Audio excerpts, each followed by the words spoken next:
Dear student, welcome. SVM online class में आपका स्वागत है। आज बात करेंगे इस वीडियो में हम ज्योग्राफी की 12th क्लास की ज्योग्राफी हमारी चल रही थी और हमने ज्योग्राफी के अंदर जनजातियों की शुरुआत की थी और जनजातियाँ पढ़ रहे थे। एस्किमो और बुशमैन जनजातियों के बारे में हमने काफ़ी कुछ पढ़ लिया था। पिछले वीडियो में हमने एक नई जनजाति की शुरुआत की थी, वो जनजाति राजस्थान की है। उस जनजाति का नाम है भील जनजाति। उसकी शुरुआत की थी, इसके बारे में हमने काफ़ी कुछ पढ़ लिया था।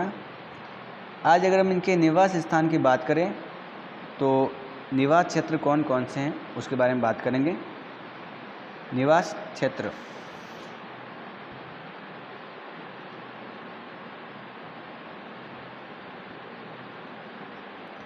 तो ये जो जनजाति है भील जनजाति, वो दुर्गम पहाड़ों पर रहती है, पहली बात तो ये है।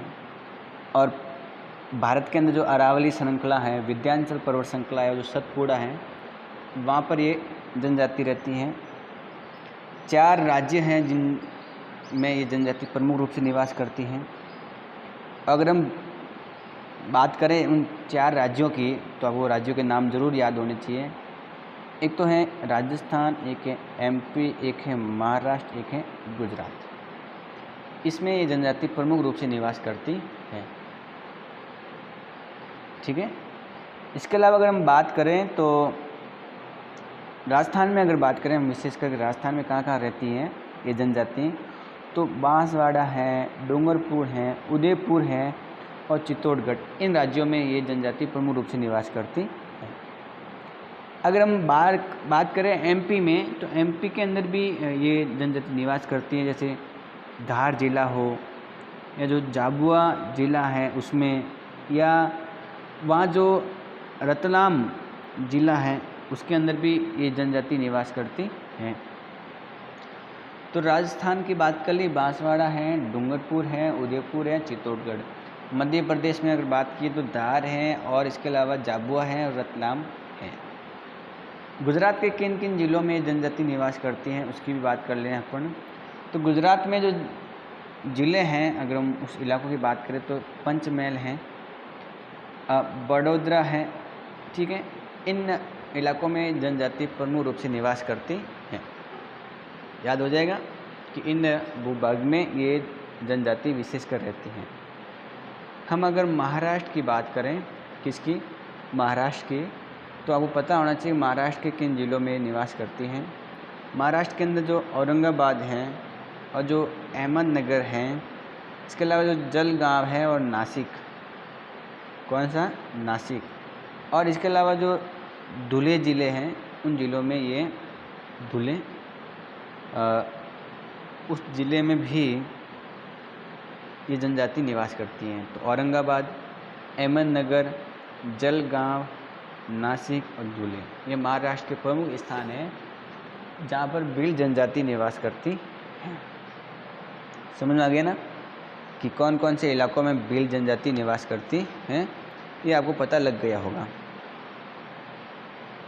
अगर हम मानचित्र की भी बात कर लें कि किस किस मानचित्र में निवास करती है, तो वो भी आप ध्यान रख सकते हैं। जैसे मानचित्र की बात करें तो ये भारत हैं, ठीक है, और आपको पता है यहाँ पर इस प्रकार का राजस्थान है, और ये हो गया आपका बांग्लादेश, यहाँ हो गया पाकिस्तान, और यहाँ हो गया आपका भूटान, इधर नेपाल, सिक्किम, चीन, म्यांमार जिसको बर्मा कहते हैं, और ये है बंगाल की खाड़ी, ये अरब सागर, इधर प्यारा सा श्रीलंका हो गया, और ये अंडमान निकोबार द्वीप समूह, लक्षद्वीप, ये गुजरात। देखो, अगर हम इस दक्षिण भारत की बात करें तो इन इलाकों में कहाँ कहाँ ये निवास करती थी, अगर उसकी बात करें जनजाति, तो ये जो भाग हैं ये जानते हो, आपका तमिलनाडु हैं, इधर आपका केरल हैं, फिर कर्नाटक हैं और गोवा हैं, फिर महाराष्ट्र हैं, ये गुजरात हैं, तेलंगाना, आंध्र प्रदेश, उड़ीसा, एमपी और राजस्थान। ठीक है, एक बार के लिए समझो। तो गुजरात हैं, तो जहाँ जहाँ मैं ये गहरा भाग कर रहा हूँ, आप समझ लेना कि यहाँ यहाँ भील जनजाति निवास करती है। ठीक है, तो ये बात आपको ध्यान रखनी है। इस भूभाग पर ये जो मैंने आपको इलाका बनाया है इस प्रकार का, ये जो क्षेत्र है वो भील जनजाति का निवास क्षेत्र है। राजस्थान और महाराष्ट्र और मध्य प्रदेश गुजरात के ज़िलों की बात कर लें, इन ज़िलों में ध्यान रखना है आपको कि ये जनजाति निवास करती हैं। ठीक है, तो कहाँ निवास करती हैं, राजस्थान में हो या भारत में हो, तो अब पता लग गया होगा। ये जिस स्थान पर निवास करती हैं, अगर उसकी उस स्थान क्षेत्र को देखें तो वो मानसूनी जलवायु के अंतर्गत आता है। जैसे ये इलाका है, ये सब मानसूनी जलवायु के तहत बना हुआ है और यहाँ पर मानसूनी से बरसात होती है। और इस स्थान पर आपको पता है जिस जगह पर रहती हैं वहाँ लगभग 33% भूभाग पर क्या है, जंगल है, वन है। 33 भूभाग पर क्या है, वन है या जंगल है। और इस स्थान पर अगर हम देखें तो यहाँ पहाड़ियाँ हैं, क्या पर हैं, पहाड़ियाँ। और ये भी देख सकते हैं कि धीरे धीरे जंगलों की कमी होती जा रही है और इस कमी की वजह से जो भील जनजाति है उनकी जनसंख्या को नुकसान हो रहा है। ठीक है, ये भी आपको ध्यान रखना है कि किस वजह से भील की जनसंख्या वालों को नुकसान होता है। सामान्य निवास क्षेत्र की हमने बात कर ली है। अब देखते हैं इनके आर्थिक क्रियाकलाप। क्या देखते हैं, आर्थिक क्रियाकलाप देखते हैं। अगर हम आर्थिक क्रियाकलाप की बात करें तो ध्यान से सुनेंगे आप। पहली बात है कि भील जनजाति जंगल में, पहाड़ी इलाकों में और एकांत प्रदेश में निवास करती हैं। और ये जिस जगह पर रहती हैं वहाँ ऐसा तो है नहीं फैक्ट्री वगैरह हैं खास, ये पहाड़ों में रहती है, जंगलों में रहती हैं। तो इनका जो जीवन जीने का जो मुख्य आधार होगा वो जंगल पर निर्भर होगा और जंगल से जो खाद्य चीज़ें मिलने वाली है उसका प्रयोग करके जीवन यापन करेंगे, या वो जंगल में आखेट करेंगे शिकार, तो उससे अपना जीवन चलाएंगे। और दो तरीके हैं, एक तो कृषि करके जीवन यापन कर सकते हैं या पशुपालन कर सकते हैं। तो अपन जिस बात को समझ रहे हैं कि ये जंगलों में रहती हैं, शहरों में तो रहती नहीं है जनजाति। अब सीधी सी बात है, अगर ये शहरों में नहीं रहती तो फिर जंगल में रहेगी, तो जंगल में क्या करेंगे, या तो इधर उधर कोई जल फल फूल वगैरह इकट्ठे करेंगे, पत्तियाँ इकट्ठा करेंगे। ठीक है, या कृषि करेंगे, जंगल में पशुपालन करेंगे या आखेट करेंगे, उसी के तो माध्यम से वो जीवन यापन कर सकते हैं। अगर हम जंगल से देखें तो जंगल से तो एक बहुत बढ़िया चीज़ें मिलती है जंगल में।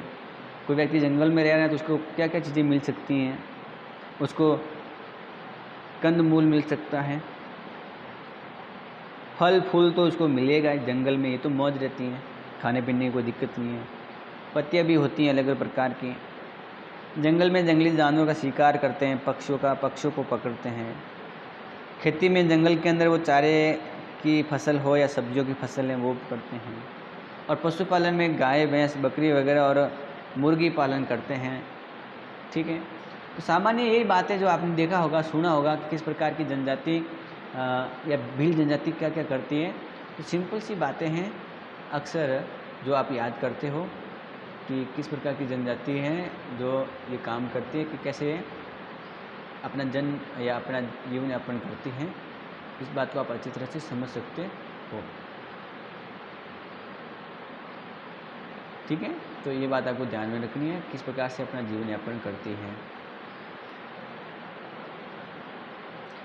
इसके अलावा अगर हम इनके आखेट को देखें कि आखेट किस प्रकार से करते थे, शिकार वाली बात करें तो ध्यान से सुनेंगे कि शिकार कैसे करते थे। तो शिकार करने के लिए अपने पास में तीर कमान रखते थे। क्या रखते थे, तीर कमान रखते हैं। लोग जंगल में जाकर शिकार करते हैं, पशुओं का शिकार करते हैं तीर कमान के माध्यम से। और पुरुष जो लोग हैं वो तालाबों से मछली भी पकड़ते हैं। तालाबों से क्या पकड़ते हैं, मछली भी पकड़ते हैं। ये भी ध्यान रखना है, मछली पकड़ने का काम भी करते हैं। कहा जाता है कि इन लोगों के जो पूर्वज हैं वो भी महान शिकारी हुआ करते थे, लेकिन वर्तमान में ये जो लोग हैं वो कृषि कर लेते हैं। पहले जो आदिवासी लोग हैं वो शिकार पर निर्भर थे, लेकिन वर्तमान समय के जो लोग हैं, आपको बता दें कि अब केवल शिकार के अलावा कृषि नहीं बल्कि मछली पालन भी करते हैं, कृषि भी करते हैं। और भी प्रकार की चीज़ें करते जा रहे हैं। ठीक है, अगर हम वर्तमान समय की बात करें तो लगभग 80% जो भील हैं वो खेती करती हैं। कितने परसेंट? 80% जो भील जनजाति हैं वर्तमान में क्या करती हैं? खेती करती हैं। ठीक है, तो वर्तमान में क्या कर रहे हैं लोग, आपको ये भी समझ में आ गया होगा। ठीक है, और ये जो खेती करते हैं पहाड़ी क्षेत्रों में उसको जूमिंग कृषि कहते हैं। क्या बोलते हैं उसको? जूमिंग कृषि।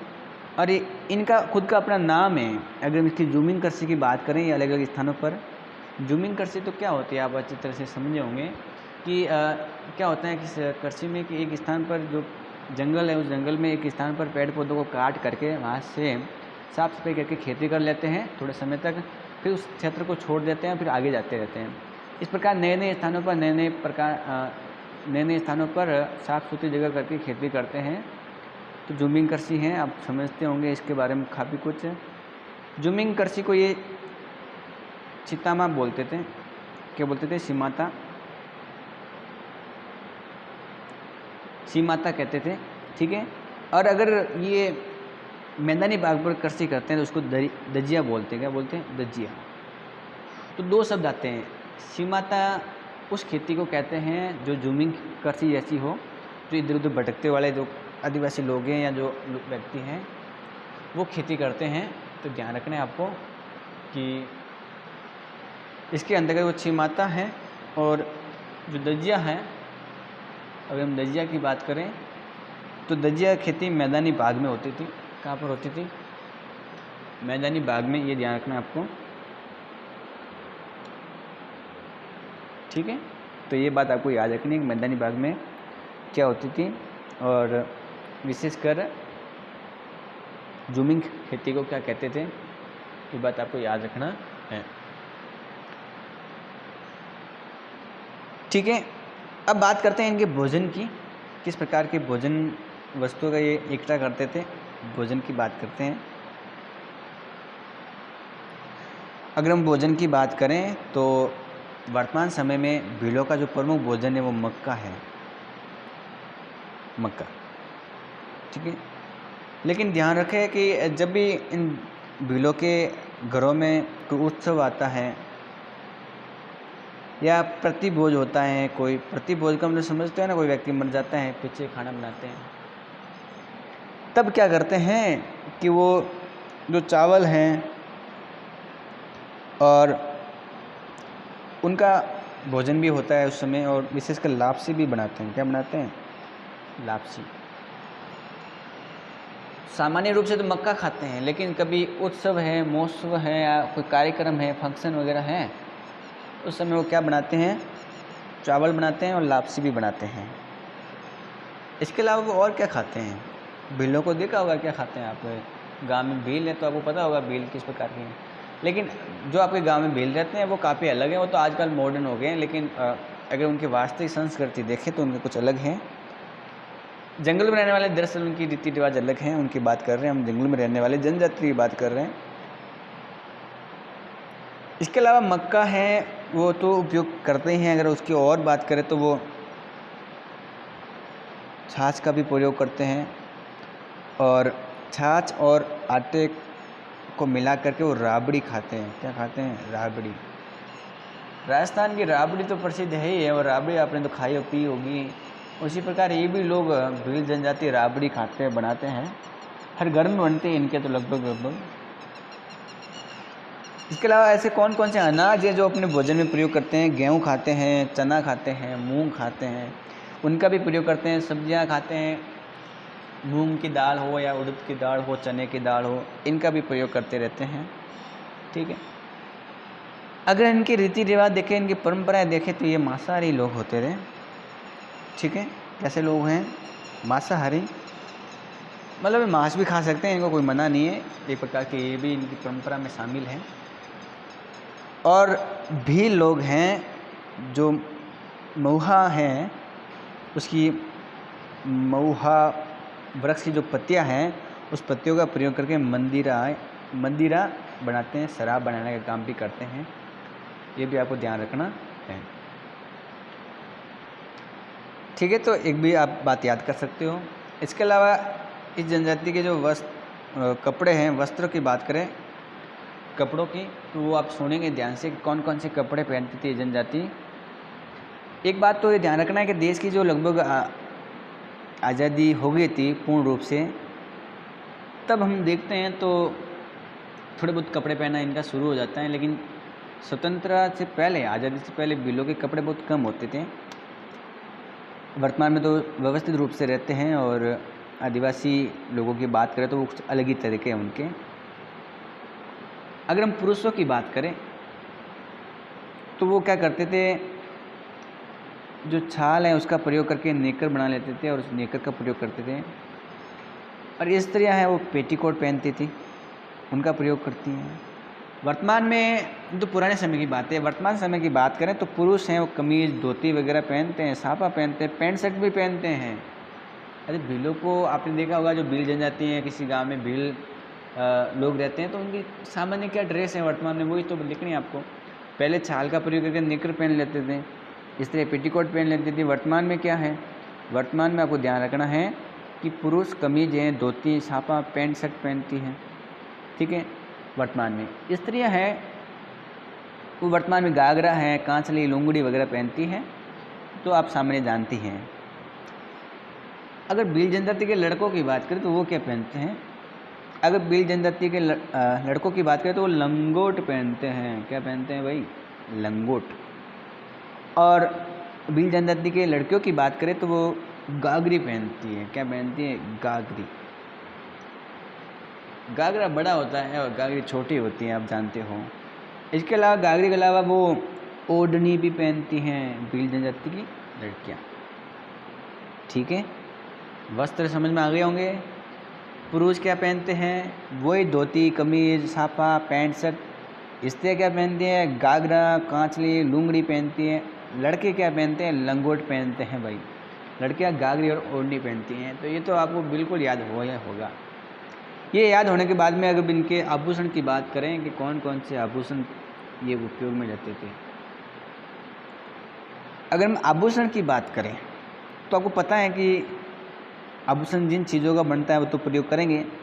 वो चांदी का भी प्रयोग करते हैं, पीतल का भी प्रयोग कर लेते थे, निकिल जस्ता उनके भी आभूषण पहनते थे। और एक बात बता दें, भील जनजाति की जो स्त्रियां हैं वो लाख और कांच की चूड़ियाँ भी पहनती हैं, उनसे सजती संवारती हैं अपने आप को। तो मैंने आपको बताया खाद्य के बारे में, भोजन के बारे में, शिकार के बारे में। शिकार की अगर बात करें तो तीर कमान का प्रयोग करते थे, पुरुष तालाबों में मछली पकड़ते थे, इनके पुरुष महान शिकारी हुआ करते थे। अब वर्तमान में 80% लोग क्या करते हैं, खेती करते हैं। इसके अलावा इनके भोजन की बात करें तो आपको पता होना चाहिए। अगर खेती की और बात करें तो आप खेती में याद करेंगे कि जो जूमिंग खेती है इसको छी माता कहते हैं, और मैदानी बाग में खेती को क्या बोलते हैं, दजिया बोलते हैं। भोजन में मक्का वगैरह इस उपयोग करते थे विशेषकर, और जब भी कोई फंक्शन है तो उस समय तो लापसी वगैरह बनाते थे, चावल भी बनाते थे, राबड़ी भी खाते पीते हैं। और इसके अलावा जो और भी चीज़ें हैं, गेहूँ वगैरह, मूंग, उनका भी प्रयोग करते हैं जैसे सामान्य होता है। जो महुआ वृक्ष है उसकी पत्तियों का प्रयोग करके शराब बनाने का काम करते हैं। अगर इनकी पूर्वज की बात करें तो मांसाहारी लोग थे। और कपड़े की बात कर रहे हैं तो पुरुष लोग कैसे पहनते हैं आप जानते ही हैं। पुराने समय में चाल और नेकर प्रयोग करते थे। स्वतंत्र भारत से पहले अगर बात करें तो उस समय तो उनका कपड़े बहुत कम पहनते थे, लेकिन वर्तमान में तो सामान्य जैसे लोग पहनते हैं वैसे पहनते हैं। ठीक है, अब बात करते हैं इनके निवास गृह की। जिस घर में रहते हैं उस घर की बात करते हैं। निवास क्षेत्र और निवास घर में अंतर है। निवास गृह की बात करते हैं। अगर हम निवास घर की बात करें तो इनके घर अलग अलग प्रकार के होते थे। इनके घर हैं वो अलग अलग प्रकार के हैं, एक जैसे घर नहीं, अलग अलग टाइप के घर मिलते हैं। ठीक है, ये झोंपड़ियाँ बनाते हैं। क्या बनाते हैं, झोंपड़ियाँ, और खेत में रहते हैं लोग। ठीक है, झोंपड़ियाँ बनाकर खेत में रहते हैं। खेत के छोटे छोटे टुकड़े के मध्य टीलों पर भी झोंपड़ियाँ बनाते हैं। खेत में वो टीला है उस पर क्या करते हैं, झोंपड़ी बना लेते हैं। जैसे अगर हम झोंपड़ी बनाएं टीलों पर तो आप देख सकते हैं कि खेत के जो टीले हैं उन पर भी ये क्या करते हैं, झोंपड़ियाँ बनाते हैं। ठीक है। तो खेत के जो टीले हैं उन पर झोंपड़ियाँ बनाते हैं, तो ये भी आप ध्यान रख सकते हो कि झोंपड़ियाँ बनाकर ही रहते हैं। इसके अलावा ये झोंपड़ी व्यवस्थित रूप से बनाते हैं और जिसमें आसपास में ये पशुओं के रहने की जगह भी करते हैं, उसके स्थान भी करते हैं। घर में ये अन्न भंडारण की भी सुविधा करते हैं, ठीक है। और घर की जो दीवारें हैं वो या तो मिट्टी की होती या जो पत्थर है उनसे बनाते हैं, या जो बांस है उस बांस की लकड़ी का प्रयोग करके, ठीक है। इस प्रकार से चीज़ों का प्रयोग करके वो छत का निर्माण करते हैं। और झोंपड़े की जो सामने की दीवार है वो आपको बता दें कि या तो गोबर से बनती थी या खड़िया वगैरह हैं इनका प्रयोग करते थे। इनको दीवारों को वो लीपते थे और बढ़िया सजाते थे। वर्तमान में ये पक्के मकान बनाना शुरू कर देता है और पक्के मकाने बनाना भी आपने देखा होगा वर्तमान समय में। कुछ भील तो सघन बस्तियों में रहते हैं, सारे बस्ती भील की हैं। कुछ अलग अलग रहते हैं, कुछ समूह में रहते हैं। और इनका जो समूह है, कहते हैं कि छोटे गांवों के समूह का जो फला है या बड़े गांवों की जो पहाड़ है वहाँ पर ये लोग रहते हैं। और आपको बता दें कि भील जनजाति के जो लोग हैं वो समूह में रहते हैं। और साथ साथ में हम ये भी पता लगा सकते हैं कि उनका समूह जो रहता है वो गांव के अंतिम में जो फड़ा होता है वहाँ पर रहते हैं, इनकी बस्तियाँ होती हैं, ठीक है। और बड़े गांव में जो पहाड़ है वहाँ पर भी लोग रहते हैं, ठीक है। तो ये बात आपको ध्यान में रखनी है। अब इनके औजार की बात करते हैं कि किस प्रकार के औजार और बर्तन अपने पास में रखते हैं, उन कौन कौन से बर्तन का प्रयोग करते हैं ये जनजाति, तो वो भी ध्यान से सुनेंगे।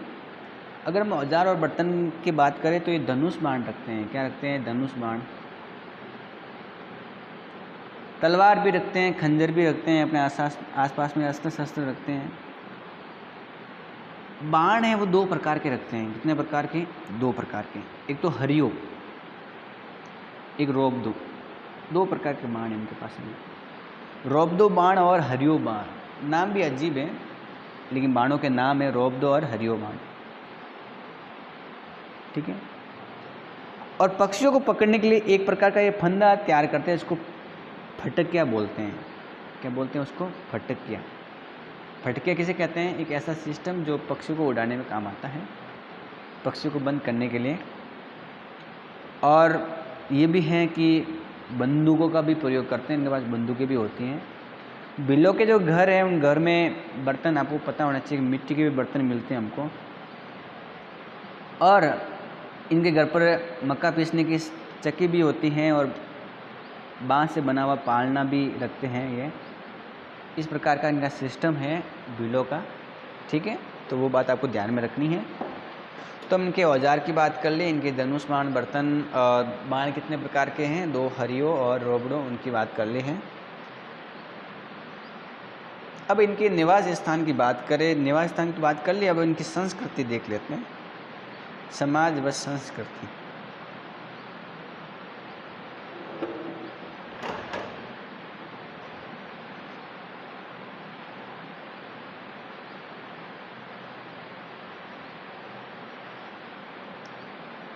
पहली बात है कि भील है वो एक पितृ सत्तात्मक समूह का है, उनका संगठित है। भील में पितृ सत्तात्मक चीज़ें चलती हैं, ये भी ध्यान रखना है। और प्रत्येक कुल के अलग अलग लोग अलग अलग गांवों में रहते हैं, इनके अलग अलग कुल होते हैं। इस कुल का व्यक्ति भील इस गांव में अलग अलग रहते हैं। पितृ सत्तात्मक सिस्टम यहाँ पर भी है। और प्रत्येक कुल का अपना अपना गण चिन्ह होता है। जैसे कुल के अंदर अलग अलग आप कह सकते हैं कि गोत्र हैं, और अपने अपने कुल की खास एक वजह, अपनी चिन्ह होती है, पहचान होती है, ठीक है। इसके अलावा अगर हम इन भीलों की बात करें तो अगर कोई भील व्यक्ति युवा हो या वृद्ध व्यक्ति हो, पत्नी रखते हैं। पत्नी तो रखेंगे, सिंपल सी बात है, तो वो भी रखते हैं। और चाहे अब हम देखें तो सामान्य विवाह से भी या भगा कर ले जाते हैं, लेकिन पत्नी रखना इनका ज़रूरी सिस्टम है। भील जो समाज है वो भील व्यक्ति में, पुरुष में अगर कोई वृद्ध व्यक्ति है या जवान हो या कोई भी युवा, पत्नी तो रखेगा, या तो शादी करके लाएगा या भगा कर लाएगा। ऐसे उनका भी रीति रिवाज होगा। अब इस प्रकार से हम समझ सकते हैं कि पत्नी की प्रथा भी इसमें दिखाई देती है। ठीक है, तो इसकी बात हमने कर ली और आज के लिए इस वीडियो में इतना ही। बाकी बात करेंगे हम अगली वीडियो में, अगली क्लास में। तो वीडियो में बने रहने के लिए आपका बहुत बहुत धन्यवाद। वीडियो को कम से कम 3 बार 4 बार जितना भी हो सके ज़रूर ज़्यादा देखना है, क्योंकि इससे आपको बार बार दिमाग में चीज़ें घूमेंगी। मैं लिखूँगा बोलूँगा तो बाजी जब चीज़ें बार बार दिमाग में घूमेंगी तो अपना आप याद होगी। जब भी इसे वीडियो देख लिया आपको फिर अपने आप का एक बार स्मरण करो कि हमको कितना याद है। अगर याद नहीं है तो वापस देखो। ऐसे 3-4 बार देखेंगे और किताब से एक बार पढ़ेंगे तो श्योर है कि आपको टॉपिक समझ में आएगा और याद रहेगा। ठीक है, इसके अलावा किताब घर पर है, किताब से इस टॉपिक को, जैसे अब आपने इस वीडियो देख लिया है, ये वीडियो देखने के बाद में आपके पास वो किताब, उस किताब से भी देखें और आराम से फिर उसको आप क्या करेंगे, समझेंगे। आराम से समझ में आएगा और याद भी हो जाएगा। साथ साथ में अब याद करते जाइए, यही टाइम है याद करने का, तो याद करते जाइए। इसके अलावा घर पर रहिए, सुरक्षित रहिए, मस्त रहिए, अपना और अपने परिवार का ख्याल रखें और वीडियो को लाइक करना है, चैनल को सब्सक्राइब करना